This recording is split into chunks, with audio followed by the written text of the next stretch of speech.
This is the Bears Barroom Radio Network, and we're brought to you by the Verdoliak Law Group, fighting insurance companies since 1963, and BetChicago.com, your source for all of Chicago's sports and betting news. Hey, Bears Girl, what's your favorite jingle of all time? Well, Aldo, I've got to say, it's the Kit Kat one. Give me a break, break me off a piece of that Kit Kat bar. Oh yes, I'm loving it. Memorable, catchy, and instantly connects with the brand. You know who else is looking for a memorable jingle? TickSplits.com, and they're willing to give away a free ticket to the Chicago Bears Green Bay Packers game for a good one. I knew that. A ticket to the game, and we'll set up a meet and greet with the winner and members of the barroom and other barflies. It will be fun. Bears Go, give our listeners some of the particulars while I try to come up with some TickSplits sample jingles. Like, for instance, how about this one? Like a good ticket broker, TickSplits is there. Please, Aldo, no, that's not a good one. No. Okay, here's what you need to do, Bears fans and barflies. Step 1. Record an amazing, catchy 10 to 30 second jingle for TickSplits to use on their social media promos. It can be audio only or a video entry. Step 2. Submit it via Twitter and make sure you tag both at Bears Barroom and at TickSplits. Step 3. Send a copy via email to marketing@ticksplits.com. That's marketing@TIXBLITZ.com with Bears Barroom in the subject line. Contest runs from November 19th until December 5th, and the winner will be announced on December 10th. Full contest details are available on bearsbarroom.com. All right, you gave me an idea for another one. TIXBLITZ. No. Nothing like that? No. How about this one? You deserve some tickets today, so get up and call TickSplits. No, please make sure that you're not using any trademarks or copyright infringements. Be creative, and as Matt Nagy says, be you. So head over to Bears Barroom for all the details. Submit as often as you want. Just please make them better than Aldo's. The following program is recorded live and is intended for all audiences.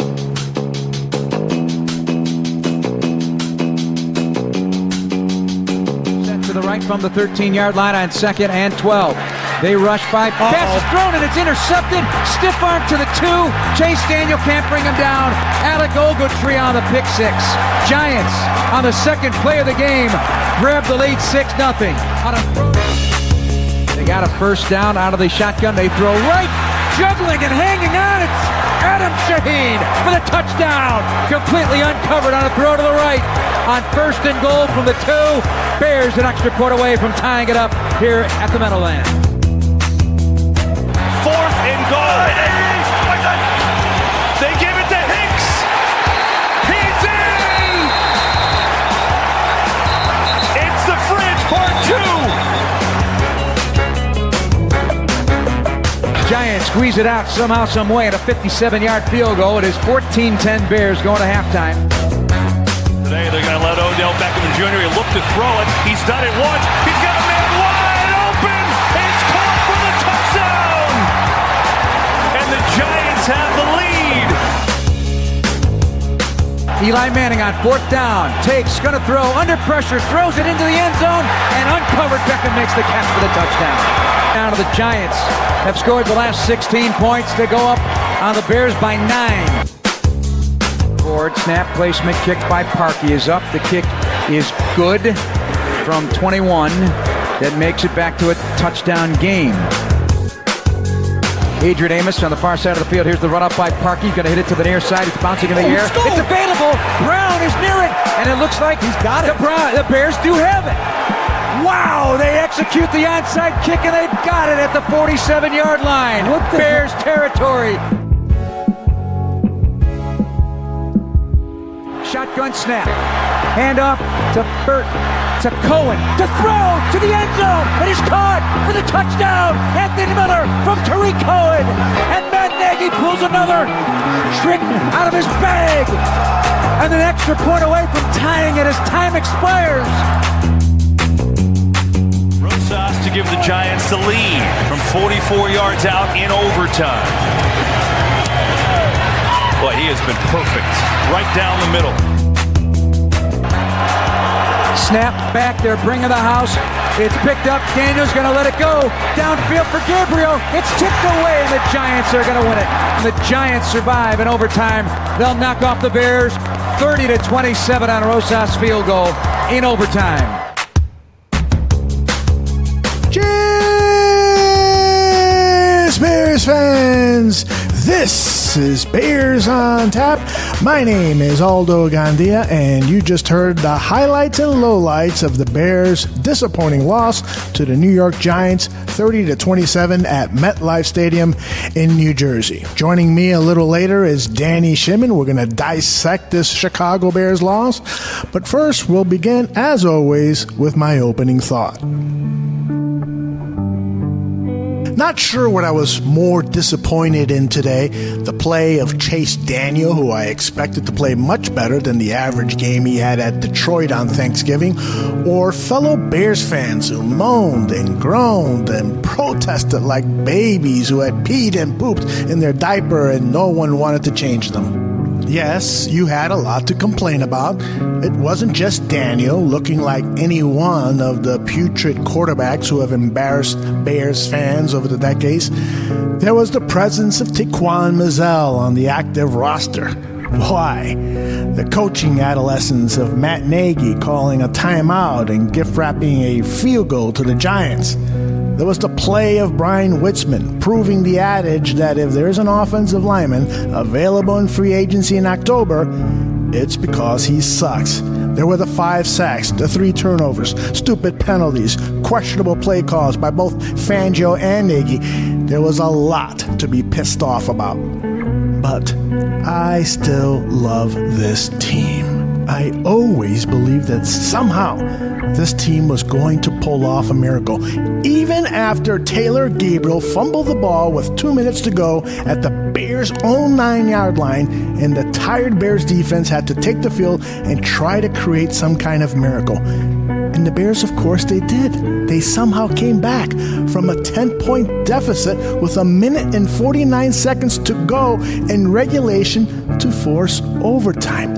10 points down, 1 minute 49, they force overtime. My faith in the Bears was answered.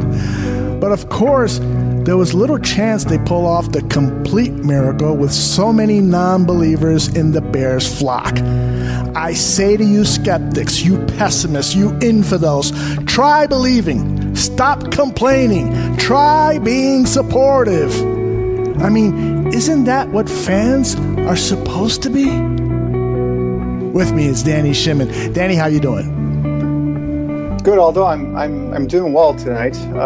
Surprisingly, because of, like I said, this game was one of those games where it was one of those gut wrenchers where you saw the Bears come out, in my opinion, kind of flat, kind of matching the weather, if you will. It was a little drizzly, rainy day in the Meadowlands, and they just came out.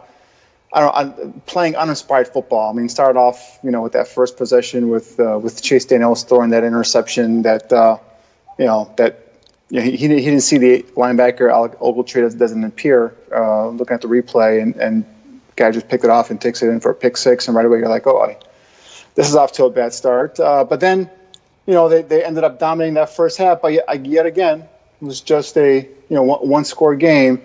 Then they go down in the second half, and then they make that big rally to get everybody pumped up and tie the game. And just when you think that they're going to somehow, some way pull it out, they come up just short. So it was like an up and down roller coaster. Another one-score loss for the Bears. All of the losses have been by a score basically. So just an up and down roller coaster season so far. Well, not actually a roller coaster season. Just an up and down roller coaster game. It's been a terrific season, and just like you, although I saw that the negativity on Twitter and everything from a lot of the fans, a lot of the so quote unquote experts, and I don't agree with it. I just think teams, especially young teams, will have some up and down performances, especially coming off of a high where they won 3 games, 3 divisional games, and they're due for a letdown, and they had a big game coming up next week against the Rams. Sunday night game, prime time. So, I could see them overlooking the Giants.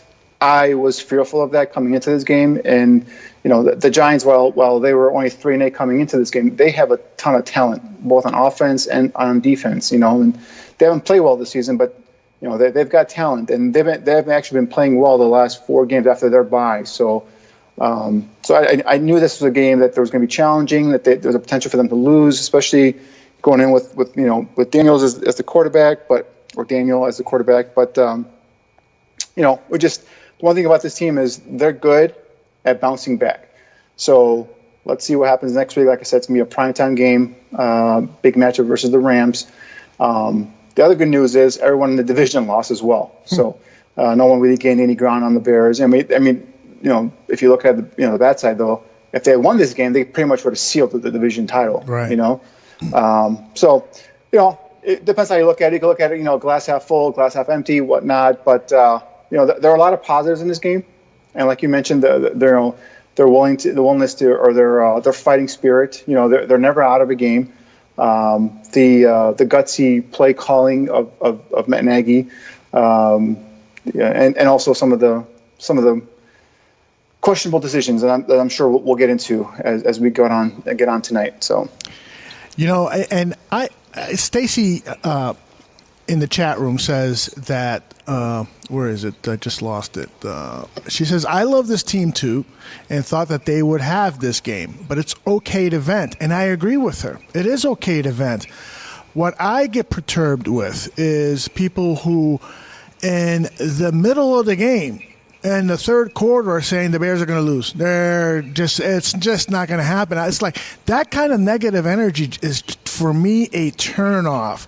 I would rather, even if they're down by 21 points with 2 minutes to go, I would rather hope and wish for a win, for a miracle, for something that I could tell my grandkids about 10 years from now and say, wow, you should have seen that game. And so, as opposed to saying, when the game is just 3 points, 7 points, 10 points difference, and with plenty of time to go, I just don't get why fans would give up on a team, especially this team, which is so damn likable. This team that has shown so much promise. They won 3 division games in 11 days. They're coming off of that. And they go into a hostile environment against a team that, they have these Giants have not played well, but man, they got players on that team. Saquon Barkley, holy cow, that guy's a stud. Odell Beckham, another stud. So, and they have players on defense too. So it's not like we humiliated ourselves. In fact, there's a lot to be proud of. And Matt Nagy, it's funny because I listened to Matt Nagy's press conference after I put together my opening thought, and he basically said the same thing that I said. This is what he said. As hard as it is right now for our players and for our coaches to lose the game, I'm always a glass half full type guy. So I'm going to look at that. I'm going to pull that from it. That's the very first thing I said to our guys in the locker room is be proud that we fought to the very end. As much went on with the interceptions and the fumbles, and I think it's the first time this year that we lost the turnover battle. And at the end, we still had a shot to win. All that said. So I absolutely love this team. I love where we're at. This is life, man. How are you going to rebound back from it? And you're going to sulk, or you're going to pick it back up, go practice, go play, and learn. And that's what we're going to do. This team was averaging 11 losses a season over the last 4 years. This is not that team. We should have some faith that they're going to perform a miracle. We should be cheering for them as opposed to saying, they're going to lose. One of the guys that does some writing for us here at the website saying, I'm not even looking forward to going to the Rams game next week. What? Come on. I don't understand that part. I mean, I think it's clear right now, and everyone, if it's not, everyone should understand that this is a good team, guys. This Bears team is a young team, is a developed team. It's a team that's getting better and better. They're going to have weeks like this. Every NFL team has weeks like this, right? So, I mean, look, the Packers, went in as 13.5 point favorites at home versus a 2-win Arizona Cardinal team. They only won 2 games, and both those games were against the 49ers, and they lost. So, I mean, the NFL, this stuff like this happens, right? Teams, good teams lose to bad teams, all right? But like I said in my opening statement, like you just repeated right now, although the Giants, yes, they're 3-8 coming into today, but they have talent. This team is talented, both offensively, and they have some players on defense. And just by towards the end of the game, it just plain and simple, their guys made more plays than the Bears did.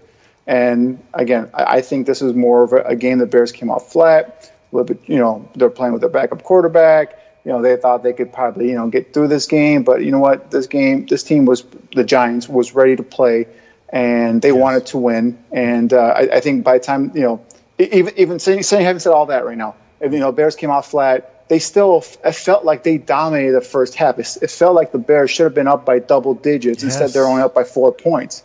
So even having said all that, and the Bears still were in it, and then eventually when the Giants went up by 2 scores, the Bears still found a way to to get back. The Bears recovered an onside kick, guys. I can't remember the last time this happened. I was going to look it up before today's show, and I totally forgot. But I can't remember the last time the Bears recovered an onside kick. Yeah. That happened. They went down, and then 4th and goal at the 1-yard line. Gutsy play call by the head coach to get that touchdown and tie it up. Like I said earlier, I thought that was it. Like that, the Bears were going to win this game. There was no way they were going to lose this game. Unfortunately, it didn't happen. But again, this is a good team. Let's not jump on and off the bandwagon. There's no need to do that. You can be disappointed. You could vent. You could be frustrated. You and I are frustrated. You and I are both upset and disappointed. But this is a good team, guys, and this team's going to be in it all the way through the end of the season. Now, to me, they're the favorites to win this division still. And obviously, I know they're making the playoffs.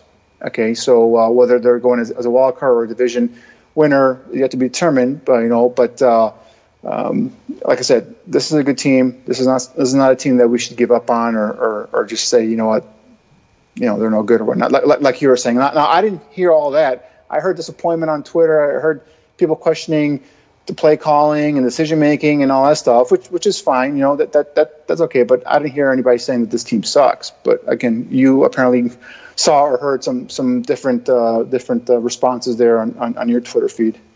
Now, let's talk about the conditions today, because I do think now both teams, of course, are playing under the same conditions, but I do think that it impacted perhaps the Bears a little bit more than the Giants. And this is what Chase Daniel said about the conditions when he would talk to the press after the game.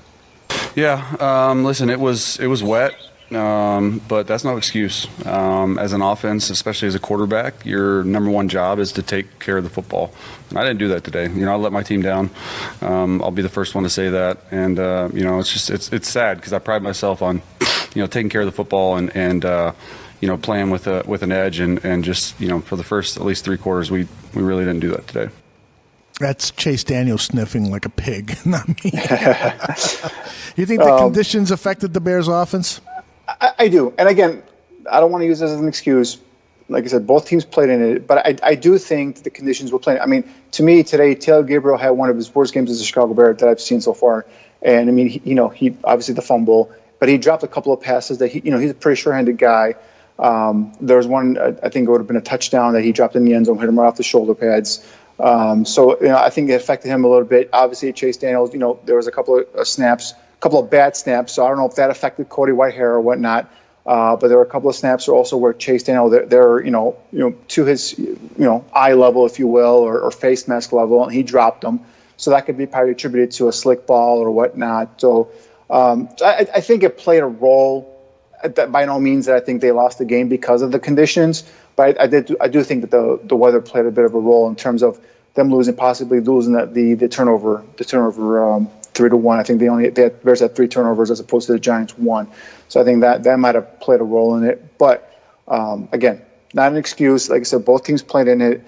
It's just a matter of overcoming some of the elements and getting a victory. And unfortunately, they didn't get one today. Cody Whitehair had some problems with the snap, and Daniel was asked about that. This is what he said. It was all me. I mean, listen, Cody's worried about blocking 350-pound D linemen every snap. You know, I got to catch the football. Bottom line. He is totally right about that. I think that maybe one snap you could say that, it slipped out of Cody Whitehair's hands, but all of those snaps, Chase Daniel should have fielded. He took his eyes completely off of the ball when it was snapped to him. It was hit him, and the snap was right in his face.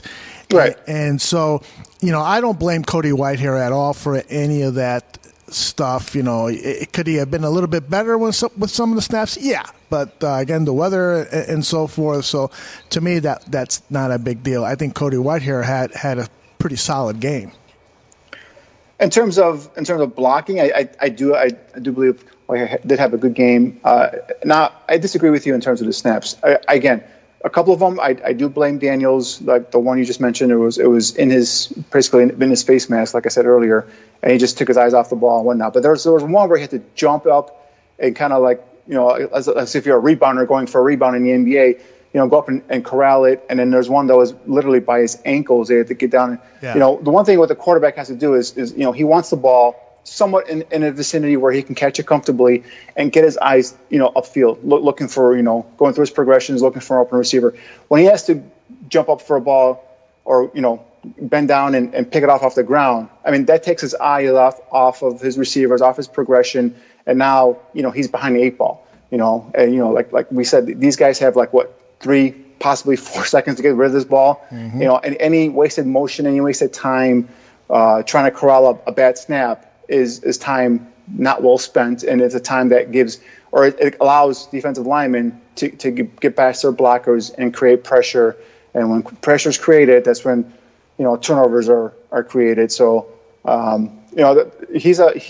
Whitehair has had a history of this. Now I don't think the change in quarterback, because obviously Daniel isn't as tall as. I mean, it's not that big of a difference, but no. Trubisky is a bigger quarterback. Mm-hmm. So I don't know if that makes a difference or not. I don't know if it's the weather, because he had no problems last week with Daniel in terms of the center quarterback exchange and shotgun. So maybe the weather, the slick ball, maybe played a factor in it or whatnot. So that's why I'll give him the benefit of the doubt. But he's been, I think starting off in the season, he had a couple bad snaps, and then he's been pretty good for the rest of the season. So, but today he had a couple bad snaps that I know Daniel was just taking the hit for Whitehair, but that definitely there was a couple of them that Whitehair had to, take responsibility for, because those were some bad snaps.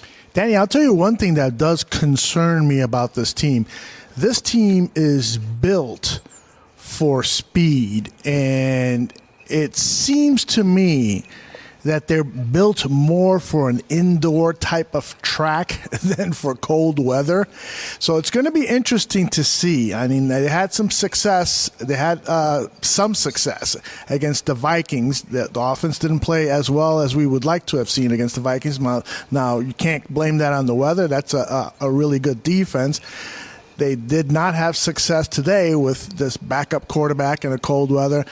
Trubisky hopefully will be back against the Rams, who have an average at best defense. Maybe that's too harsh. They have at least an average when that pass rush with Donald and so forth. They got a good defense, but hopefully they play well in cold weather, and guys like Taylor Gabriel and other guys who are built for speed and have had success playing in domes and so forth, that they're going to play well at Soldier Field when it's frigid temperatures. Are you concerned about that at all? Well, definitely I agree with you that this team is built on speed, both sides of the ball, on defense and on offense. And I thought, and that's why I loved the play calling at the beginning of the game, where I thought Nagy was playing to that effect, playing to the weather, and he was rushing the ball. Mm-hmm. And the Bears were having success on the running the ball. And that's how a lot of times you offset some of the bad weather games, if you will. You just pound the rock and you establish a running game, and then you feed up, and then once you establish the running game, you feed your passing game feeds off of that. So that's what I thought he was going to do in the beginning of the throughout the game. But as we saw, Jordan Howard, I believe, had 13 carries for 68 yards in the first half, only 5 carries, or it might have been even less than that in the second half.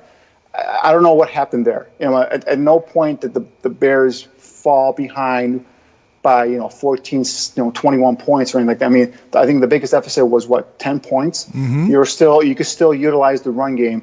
So that was a bit disappointing to me. I like the way he started off. I'm not sure why he went away from it. I'm not sure if he went into details post game on that factor or whatnot. No, he did not. But I would like to see, and that's a way to offset some of the bad weather elements, and stuff like that. You get the rock, you pound the rock, you establish running game, and then your passing game feeds off of that. So to answer your question, yes, this team is built on speed, but I also think that if you establish the run, you can also build your passing game off of that. So that unfortunately didn't develop as the game went on in the second half. Chase Daniel was asked if he was perhaps a little rusty after this sort of mini bye since they hadn't played in 10 days. Yeah, I thought this response was really interesting. Take a listen. Yeah, I don't think it was a rust. I felt really good pregame, really good the whole week about our game plan.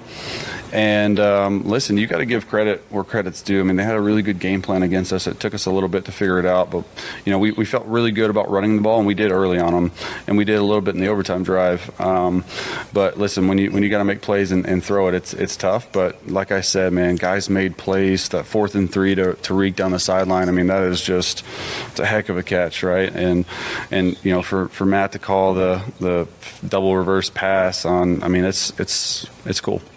That soundbite and a couple other things that he said during the press conference almost made me feel a little, not sorry for him, but some empathy for him, because we've all been, any of us that has played sports, whether it's golf, football, basketball, baseball, what have you, we've woken up and thought to ourselves, man, we're going to have a good day. I'm going to crush that golf ball with my driver. I'm going to, I feel like I can grab every rebound and so forth. And then all of a sudden you get to the game starts and then nothing goes right. You drop the ball, you shank a golf shot to the next fairway, and all of a sudden it just kind of multiplies. And I almost got that sense that that's what happened to Chase Daniel today with that. First of all, it started badly with the Mizell kick return, and then he throws that interception early, and it just things were hard for him, and it took a while for him to snap out of it. I almost felt like he clearly is not as bad as he looked like for most of that game. Right, and I think he recovered nicely. Mm-hmm. He started off bad with that, like I said, the pick six, and then that second interception. That was a terrific read. Cohen was wide open. If the ball's a little bit higher elevated, that's a touchdown, easy touchdown for Cohen.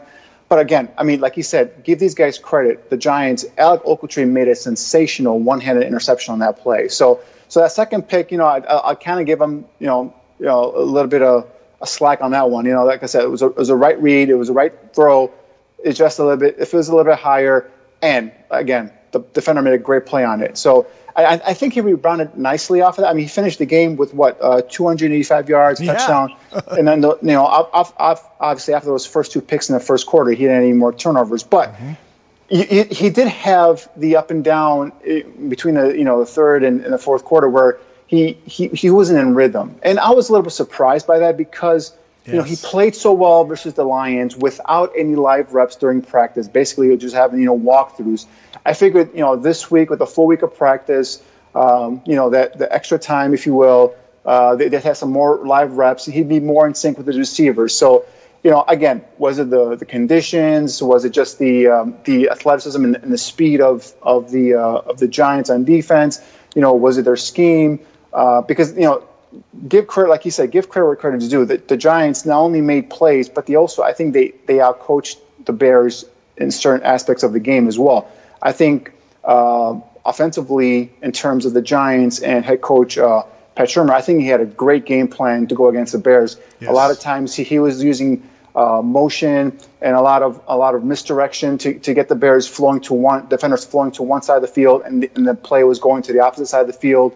I think on third down efficiency, I think that the Giants finished 6 out of 17, but it just felt like whenever in that fourth quarter and in overtime, whenever they needed a third down conversion, they were getting it, and I was kind of disappointed there in the Bears defense. But again, it's the offensive scheme that the Giants had versus the Bears defense scheme, and I think for the first time in a while that I've said that I think the opponent's offensive coaches are out scheming our defensive coaches, and that's at one point during the fourth quarter I saw that. So we got to give, like I said, we got to give credit to the opponent, and like Daniel said as well, they have players out there that make plays that are athletic, and I think he got off to a bad start, Chase Daniel there was, but he recovered nicely. I mean, come on guys, they came back and they tied the game and had the chance to win this game, where I think everyone thought this game was over once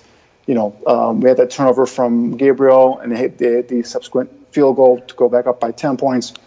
I think pretty much everyone thought the game was over, but then they came back and were able to tie the game up and send it into overtime. That second interception was, as Michael from Tick Splits says, it was brutal. A lot of conversation in the chat room about that pick. This is what Chase said about that throw. Listen, I threw that ball pretty quickly, and to me, it was screaming wide open. I saw 21 go to the flat, and Alec got sort of lost in between, the center and the guard, and who we had on a through route. And that's when I went back, because that was screaming open for sure. Hurts, man. It hurts. You've been there. Because, like you said, like I said earlier. It was. Sorry, go ahead. No, exactly. Like he was saying, he was wide open. Cohen was wide open, and all I had to do was just elevate the ball a little bit higher. Yep. And that's an easy touchdown. That's what I heard about that play. But in terms of the read, in terms of the right throw, that was the right read and that was the right throw. It's just making the better throw is probably what he wants back. But in terms of the read and the decision, I think that's the right read and the right decision. Just better execution of a better throw would have given them an easy touchdown. The L.A. Chargers just upset the Pittsburgh Steelers in Pittsburgh with a field goal with no time left on the clock. They actually got three shots at it because of penalties by the Steelers. The kicker missed the first one. The second one was blocked, and those were all called back because of penalties, and then the third kick right through the middle. There you go, guys. The Steelers were up 23-7 in the, I believe, third quarter on that game at home, and they ended up blowing that game to the Chargers. So, see, I mean, things like this happen. It's just you got to go out there, and every week is a new week, in my opinion. Every week you just got to build that momentum. It's a different game, it's different circumstances, and you just got to go ahead and finish off these opponents. So, like Steelers right there could have finished off the Chargers. They couldn't do it. I think the Bears in the first half, like we said, got off to a slow start, rebounded, played a dominant first half. They just weren't able to put the finishing touches on a bad Giants team that eventually got momentum, got confidence, and ended up, their players started making plays and ended up giving us a loss. Stacy in the chat room points out that look at what happened to the Saints this week. So totally agree. Now, speaking of blowing things, one of the things that Matt Nagy did was that timeout right before the end of the first half. I don't get it. Well, let's listen to what he said, and then we can talk about it. Yeah, that's you look back and so there's an opportunity there, the play before where it's third and long, and you get an opportunity to maybe go after them with the punt block team. And they got a lot of yards on that next down and distance. And then the following play, there were 6 seconds left. And they ended up catching the ball and getting out of bounds for another 8 yards. That's a crucial 8 yards. And so I take responsibility for that. You know what? I wish he would have started that by saying, I take my bad. Yeah, exactly. I think he was trying to say that in a way where he wasn't going to come on and say, hey, guys, I messed up. But basically, at the end, he just said, I messed up, And that's why I'm like, why are you taking a timeout? I mean, first of all, the Giants at that point in that second quarter, towards the end of the first half, it looked like they were just going through the motions, guys. Exactly. I mean, it just looked like the Bears were just had, they came out, they got the pick six, the score, they were pumped up, blah, blah, blah. And all of a sudden the Bears came back, and then the Bears now took the lead, and then the Giants were like, all right, this is it, we're good. And then that timeout happens, and then that play by Barkley happens, and then the 6 or 8 yard reception to Ellison happens, and now they're in field goal range, and the kicker kicks a 57-yard field goal. And next thing, like, hey guys, it's only a 4-point game. Like I was saying, the Bears were dominating that first half, but the Giants look up the scoreboard and like, hey, we're only down by 4 points. We can hang with these guys. We can play with these guys, and that I believe gave them that momentum, that second half drive, and that they came out and then started executing. But man, to me, the Giants on offense were just going through the motions. I mean, they're just like, all right, whatever. This is another week of another loss, blah blah blah. And then that just, I think that sparked them. That sparked them in the second half. Now, I'm not going to pin the loss on that timeout, right? Because there are other opportunities for the Bears to win this game. But I think that was a key momentum shifter in this game today. What else about Matt Nagy's performance today as head coach did you disagree with? That right there was the big one. The other disagreement we kind of touched on earlier is abandoning the running game in the second half. Mm-hmm. I don't understand. And again, I'm not going to be out here questioning his play calling, and I think Nagy does a great job of play calling. And surprisingly, if you look at their average stats for over the season, they're pretty equal in terms of run pass, differential. So it's not like they're abundantly a passing offense as opposed to running. They're pretty close to being even. But it's like I said earlier, at the half, Jordan Howard had 13 carries for 68 yards. In the second half, I looked it up right now, he only had 3 carries in the second half. 3 carries for 8 yards. Why abandon the running game? That's the thing that I always go back to, and every week you might disagree with me here, but like, why does he not continue to pound the rock? I understand if they're down by 3 scores, 3 touchdowns. All right, we got to make up some ground here. We got to throw the ball. And I do understand that he uses the short passing game as an extension to his running game. But you're in these elements where the ball's a little slick, right? You're not getting consistent first downs. I think the Bears were on third down efficiency. The Bears were 2 for 15 today on third down efficiency. So it's like, continue to churn out those yards. He would get there was one series, I think I might have charted it down here. I believe the running back might have been Mazzell or might have even been Howard, got 6 yards on the first carry. Mm-hmm. All right, and then the next 2 plays were passing plays. If he gets 6 yards on the first carry, how about maybe a second down carry? Maybe he gets a first down. We don't know. Or if he gets it down to a 3rd and 1 or something like that. I just think he gave up on the running game in the second half, and I don't know why he gave it up. But that's a negative stuff. The timeout and the giving up on the running game. But the positive though was, as you saw, that the play calling started happening. His ability to, first of all, good catch by either, I don't know if it was him or he had someone up in the booth who notified him that the 30 seconds ran off the clock in that fourth quarter, where there was a confusion. I believe, I don't know if there was a timeout or what happened. I can't exactly remember what happened in that situation. But 30 seconds ran off the clock, and the officials reset the play clock. Right. So he went off on them and he said, hey, brought that to attention, and they put an additional 30 seconds back on the clock. So that's a key point right there. Because imagine if the Bears didn't have those 30 seconds towards the end of the game, they probably wouldn't be able to tie it. So that's a nice catch by him. And of course, that 4th and goal, the play to tie the game. I did not expect that at all, and I know the Giants didn't expect that at all. I'm not sure if that's the Philly Chicago special. That probably was a little bit similar, but just the guts to call it at that point of the game. It was, again, caught everyone off guard. No one was expecting that play call, and I think that was just a tremendous play call to tie the game up. That was one good and bad. Yep, a good analysis there. That play call was one of 2 tremendous play calls. The Akeem Hicks you talked about the ball being slick. Nagy said after the game that one of the reasons they decided to give it to Hicks on that play was because the ball was slick. And so he gives it to a big defensive lineman, but doesn't give it to stick it in his Jordan belly and make sure it stays in there. Yeah, I guess. And then the incredible play call to send it into overtime. This is what Chase Daniel said about it. A funny story about how they practiced that every week at practice, but listen to what Chase says about that particular play.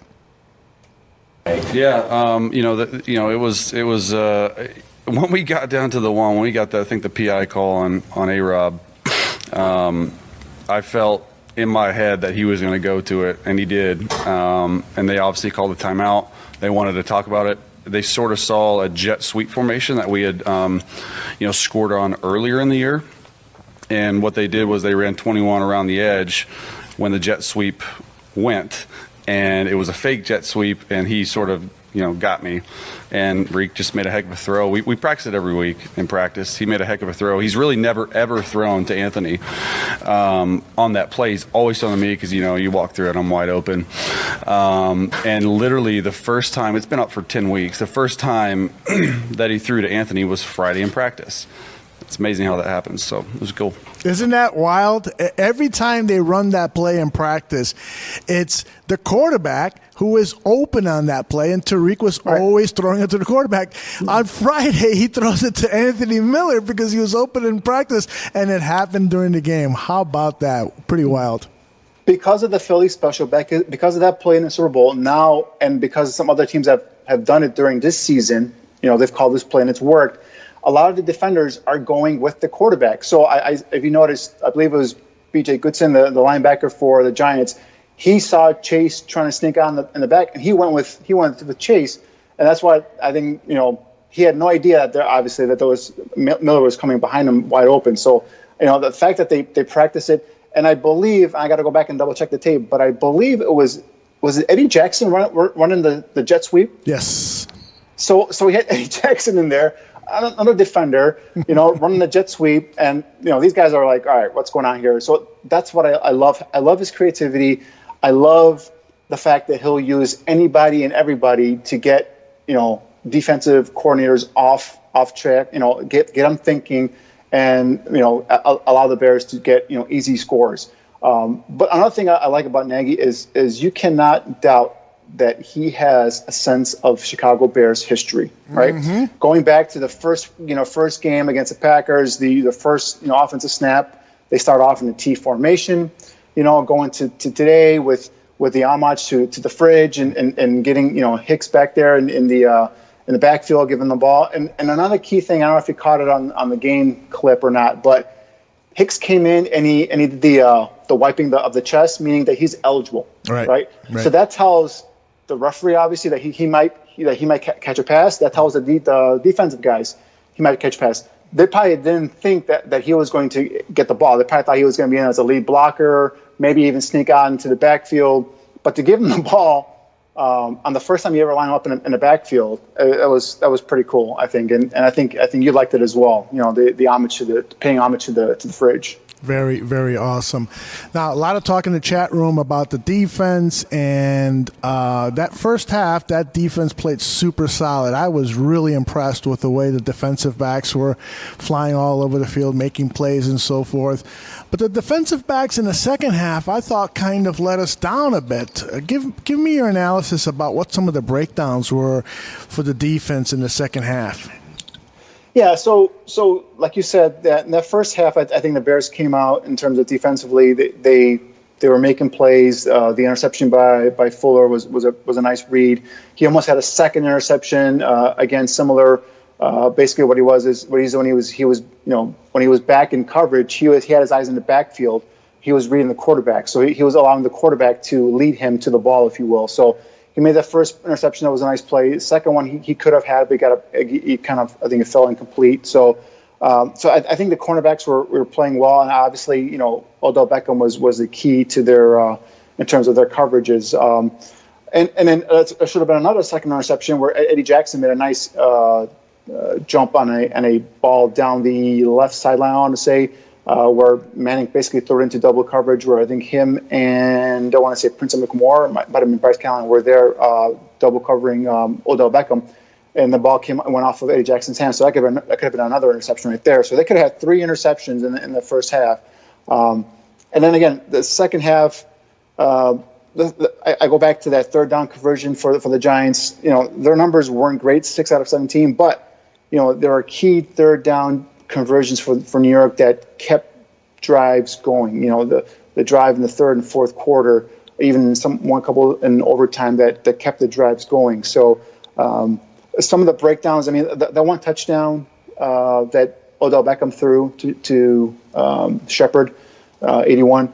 Basically, what happened was, I think that was Eddie Jackson's man, because Jackson was playing in that half of the field, and he bit, for some reason, there was a corner in front who was playing the receiver who ran the flat, and Jackson bit on that flat route. I think he was going to jump, maybe try and jump that flat route. He thought that Beckham was going to him. Instead, Shepard goes wide open with no safety help back there and behind him, and he's wide open for an easy touchdown. So I think that was a defensive breakdown as well. I think there was one where it might have been an overtime where Eli Manning, if it was a little bit of a better throw, had Sterling Shepard. That could have been the game winner right there. And that Bryce Callahan was beaten again off of that off the slot down the seam, basically, with no safety help over there either. So there are some defensive breakdowns in the second half.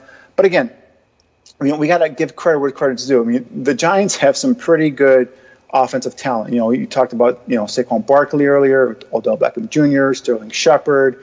They got some talented players on offense, and they got a quarterback who's won 2 Super Bowls, and so he knows how to get the ball to receivers as well. So definitely not a clean game by our secondary, especially in the second half. Definitely things that are teaching moments where, Vic Fangio and Ed Donatel, that the secondary coach can go back and say, hey guys, we have breakdowns here, things they could teach off of that. So definitely there's room for improvement off of this game. I think that the biggest issue with the defense today is that they were playing against 12 people. And what I mean by that is that the officials were just not fair. I mean, every game, every NFL game, there's going to be bad calls, and one team is going to get the benefit of, an extra call or 2 or 3. But to my estimation, what happened today with the officiating was a travesty. There were so many calls that went against the Bears or calls that were not called in favor of the Bears, so many holdings and holding calls, and it seems to multiply. It seems like it's snowballing and getting worse and worse. Now, I hate to be one of those guys that complains about the officiating and so forth. I tried to avoid that, but man, oh man, I really do believe that. And I don't think it's a conspiracy. I don't think they're doing it on purpose, because the league really does love the Chicago Bears and wants to see them succeed. I just think that for whatever reason, these officials just today particularly, they just did an awful job, and the Bears got the worst of it. Well, I mean, to be fair, the Giants have 12 penalties for 107 yards. The Bears only had 8 for 58. But I do agree with you. There were a couple of plays where some of those third down conversions where I thought there were blatant holds on Bear defenders. There was one where I believe it might have been Roy Robertson Harrison was basically tackled on down to the ground. Yes. And that should have been a holding penalty, but that wasn't called. And it's my belief that last pass breakup, that last play of the game, the ball to Taylor Gabriel, yes, Janoris Jenkins grabbed his shoulder pad and turned him. And use that as leverage to jump up and make a play on the ball. So that should have been pass interference. So, I mean, those are some blatant ones that I saw that officials missed. We already talked about the time mishap where they let 30 seconds run off the clock. If Nagy hadn't caught it, or whoever on the Bears sideline caught it, that would have been 30 seconds that the Bears would never gone back. So yes, I agree that the officiating, but I don't think this game was an outlier. I think the officiating throughout the season And just watching other NFL games as well, I think officiating around the league is horrible. Yes. It's just horrible. And I'm just like you. I don't want to use officiating as an excuse for, losses or wins or whatnot. But it's just, around the league, it is just hard to watch. I mean, players now don't know players and announcers and fans don't know what pass interference is anymore. That play, that we just talked about with Gabriel and Jenkins, the last play of the game, you would thought I've seen that play called pass interference I don't know how many times this season in games. And yet here it is, the last play of the game, big moment in the game, and no one calls it. And no one, it's not called. It's like, all right, we got to get to some consistency here, guys. I know these officials are not full-time officials, so on and so forth, but the NFL has got to care about the product on the field here. And I know they do care, but you got to get these officials, to do some sort of consistency here. Come on. I mean, this is week in and week out. It depends on what crew you get, to see what kind of, plays or what kind of penalties going to get called either for you or against you. Mm-hmm. So in today's game, definitely there are some plays where I thought Bears defenders were being mugged and held to the line of scrimmage with no call. And then that last play, to me, that was pass interference. From what I've seen throughout this year, that was pass interference. Danny, we know that there have been a lot of rule changes to protect the quarterbacks. It almost seems to me like perhaps the upper people in NFL, the people who work for Goodell, have gone out to the officials and said, do whatever you can to protect the quarterbacks. And what we mean by that is let the holding go. Now, I would love to see the data to see if there's fewer holding calls being made this season. I would guess, I would almost bet a couple bucks that there are fewer holding calls because I'm just seeing more and more holds go undetected. It's troubling. It really is troubling, and the league has to address this situation. I've been on my soapbox a lot of times on this. I'm not going to go there again. I already have. I'm just going to let it be. I want to, as we come to the close of the show, I want to share with people an update on Mitch Trubisky that Matt Nagy gave the media today. This is what he said about Trubisky's condition. Yeah, he's feeling better. I think for him it's going to be a day-to-day thing where we just continue to see where he's at with communication. So like today, he went and he did some more throwing. Where he at? And then same thing for the rest of the days this week. And that's our plan this whole time is for the communication and see. And I said last week his arrow's going up. Every day he feels like, and you can see when he's throwing. So we'll continue to keep our fingers crossed. Now, Jay Glazer on Fox Sports pregame said that Trubisky was well enough to play, but the Bears had just decided simply not to play him today. I don't necessarily buy that. I don't think that's necessarily true. That's what I had heard as well, that basically if this was a must-win or a playoff game that he could have gone out there and played. It's basically right now at this point what it was this week was just a matter of pain tolerance. How much could he tolerate in terms of the pain? There wasn't any chance of further structural damage or anything like that. It was just a really bad bruise from what I could gather. And then it was just a matter of pain tolerance. And I think it felt that, if it's just another week would give him the ability to feel much better, more comfortable without really getting, shot up in terms of, pain medication, so on and so forth.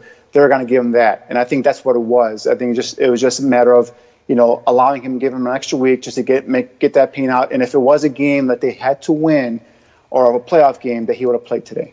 I agree with you.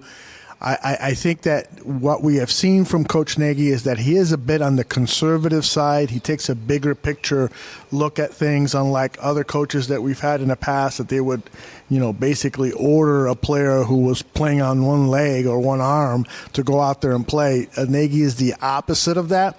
I don't think we can criticize him for being conservative like that because, frankly, I thought that this team was capable of beating the New York Giants with Chase Daniel. And if you want to ensure that Mitch Trubisky is going to be 100% healthy for the last 4 games of the season, then hold him back. And he didn't really begin throwing until Thursday. So, so that's important to note too. So there were a lot of people tweeting saying, Nagy should have started Trubisky. Well, no, we don't know for sure if Trubisky was ready, and we don't know for sure what could have happened if he would have fallen on that wet turf on that shoulder. It could have made it worse, and he would have been out for the season. So, and the fact that it's his throwing shoulder, it's not his left shoulder, it's his throwing shoulder. If he goes out there and he plays hurt in a game that really, if you think about it, Chase Daniel had a horrible first quarter, but they still had a chance to win this game, guys, without Mitch Trubisky. Right, so we can't blame this loss on Trubisky not playing or on Nagy's decision to not start Trubisky today. The guy was still not 100%, and to me, you could have won this game without him, and you went out there and you proved they could have won this game without him. Unfortunately, they didn't. But if he plays Trubisky in this game, and like you said, he falls and he hurts it more, and now he's lost for another 3 or 4 weeks, then he's getting ringed over the coals for playing Trubisky when he's not 100% healthy. So I think the decision was right. When Trubisky wasn't 100%, he still felt pain and some discomfort in that shoulder. Again, the key is it's his throwing shoulder. You do not want this kid to have to go out there and overcompensate for a throwing shoulder injury and messed up his mechanics. How many times have we done in our personal life where we if we're working out or whatnot, we have an injury on one side of our body, we overcompensate, and what happens? We hurt something else in our body. Whether it's your back or whatnot. If you're overcompensating for a bad shoulder or a bad elbow, you tend to throw out your leg or your back, so on and so forth. So you don't want him to go out there. He already has issues in terms of trying to get his mechanics cleaned and so on and so forth. If he goes out there trying to overcompensate for some pain, whether it's minor, major, whatnot, in his throwing shoulder, and then he throws off his mechanics, or better, worse yet, he gets even more injured on that shoulder. Like you said, takes a bad hit, bad fall, whatever. I'll criticize Nagy for some of his decisions, some of his, play calling, whatnot, but I will not criticize him for erring on the side of caution, especially for your key players, your quarterback, a young quarterback, and his throwing shoulder. That you do not want to mess with that. I want to ask everybody that's in the chat room, on a scale from 1 to 10, tell me how much you love these Chicago Bears, with 10 being I'm so in love that I want to go to bed with them. And then while I total up those responses, Danny, why don't you give me your closing thought? Well, I mean, I want to say 10, but I don't want to go to bed with any of them, so I don't know if I should say 10. I'll say 8 or 9, I guess. I don't know. But so closing thought, finally, again, tough game, up and down game, got off to a bad start, but then fought back and really, I thought they had a chance to pull it out. The one good thing, though, with this team is they know how to bounce back. Next week, I have no doubt they'll be ready to play. I have no doubt they'll come out ready to show prime time, the nation again, that they're a legitimate, division contender, playoff contender, whatnot. And I'm not predicting they're going to win the game, but I'm once again, if they lose, I think it's going to be a close game, and it's going to be a game where it's a one-score game, just like all the losses have been so far. The one thing, though, they're going to have to concentrate next week is the Rams have a lot of weapons, but the key is Todd Gurley. You shut him down, you bog him down, as hard as that might be. You concentrate on him and shutting him down and make them one-dimensional. I think the Bears, with their pass rush and their back four, in terms of secondary, I think they can really affect Jared Goff and the Rams passing game. So offensively, I expect Trubisky to be back, and you got that beast in the middle, Aaron Donald. Witzman again to my opinion, had another bad game, unable to sustain his blocks, unable to finish some of his blocks. So I don't know if they have an answer for Aaron Donald. So I think that's going to be something to keep an eye on, especially with Mitch coming back after that injury. So if they cannot control those two guys in the middle, Aaron Donald and Ndamukong Suh, I think it's going to be rough, tough sledding, for the Bears offensively. So let's see what Nagy comes up with in terms of a game plan to attack that defense. Like you said, they're not a great defense, but they're also not as poor. They're not playing as poorly as they were at the beginning of the season. So let's see what he comes up with. offensively to try and neutralize those two guys in the middle and try and put some points up against the Rams. I think you better bet that Michael Burton is going to suit up next week, too, to help blocking with those guys. And that's just the reality of the situation. All right, some of the numbers are in. Hair Bear says 11. CB Fan says 10. Aaron from Chicago says 11. The Poobah says 11. Tina Trent says 11. And, of course, there's always the I'm drawing a blank. The 11, one louder. What movie is that from? Somebody help me in the chat room. It's from that mockumentary where those guys are pretending to be a rock band. Anyway, lots of great responses. Everybody loves our Chicago Bears. And I agree with you about having to stop Todd Gurley. That is a must. And I think that the Rams and the Dallas Cowboys are the only two teams in the NFL where you have to stop the run first, because every other team is throwing the ball so much and not relying on their running game. It's changed from the days of Dick Butkus and Doug Buffon. All right, everybody, let me remind you that Draft Dr. Phil will be here at Mixler Spinal Tap. Thank you, Heart 4803. Thank you, Stacy. Thank you, Aaron. Everybody's correcting me or reminding me that it was the Spinal Tap movie. Our Barflies always have your back, Aldo. They're always waiting for you. I love them. I love them as much as I love my Chicago Bears.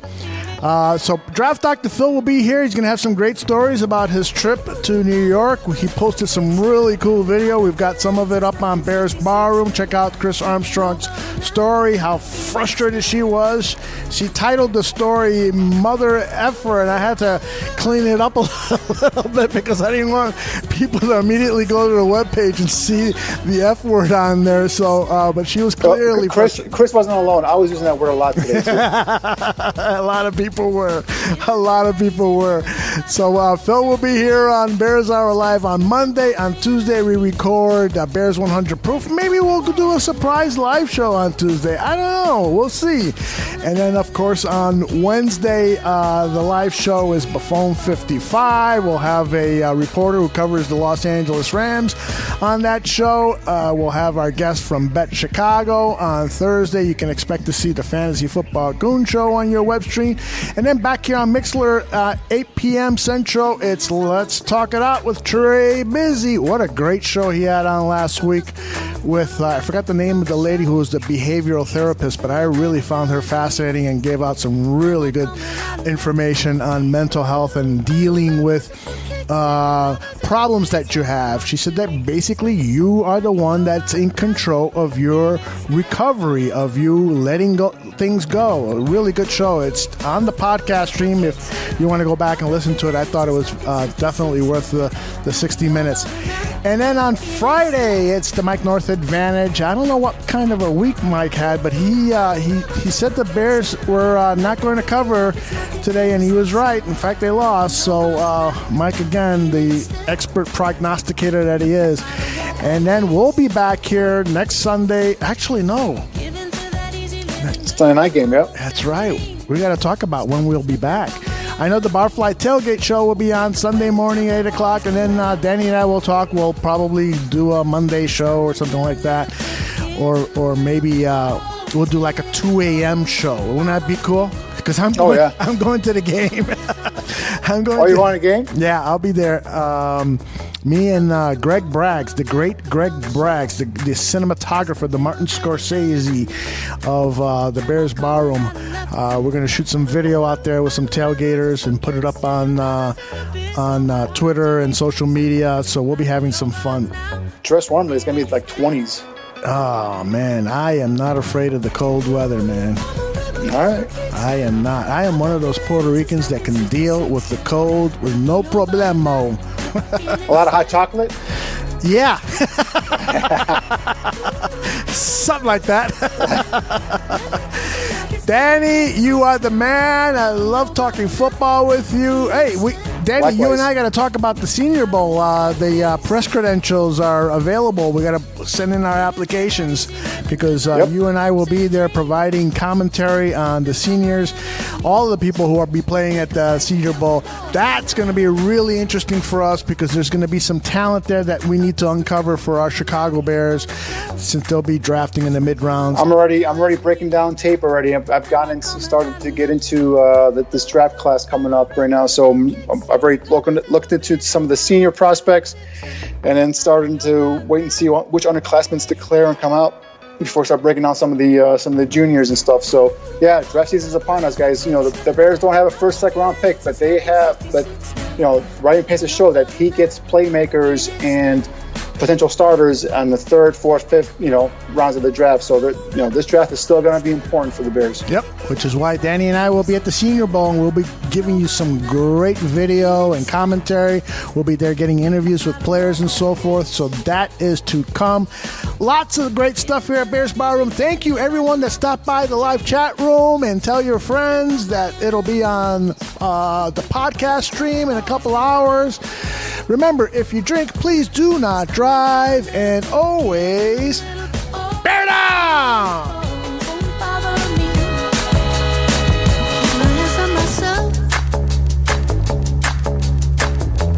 Dust them off, put them back up on the shelf. Kiss my little baby girl is in need. Am I coming out of left field? Ooh, I'm a rebel just for kicks. Yeah, your love is an abyss for my heart to eclipse now. Might be over now.